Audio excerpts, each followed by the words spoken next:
बिस्मिल्लाहिर्रहमानिर्रहीम।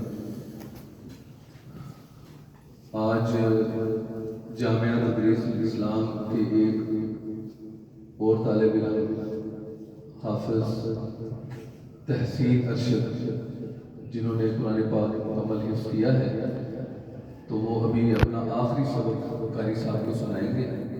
तो तमाम तलबा खामोशी से सुने। हाफिज तहसीन अरशद साहब, आप आए आखिरी सबक सुनाए।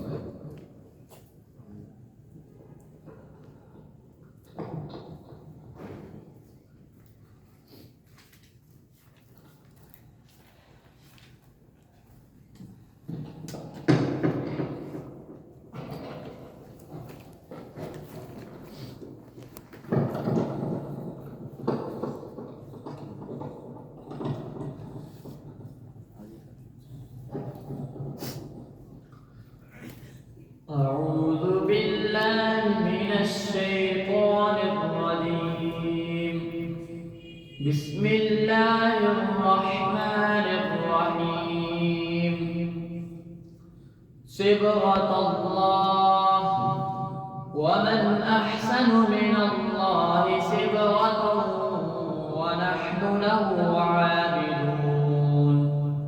قل أتحاجوننا في الله وهو ربنا وربكم ولنا أعمالنا ولكم أعمالكم ونحن له مخلصون. أم تقولون إن إبراهيم وإسماعيل وإسحاق ويعقوب والأسباط كانوا هودا أو نصارى؟ قل أأنتم أعلم أم الله؟ ومن أظلم ممن كتب شهادة عنده من الله، وما الله بغافل عما تعملون. تلك أمة قد خلت لها ما كسبت ولكم ما كسبتم ولا تسألون عما كانوا يعملون. صدق الله العظيम.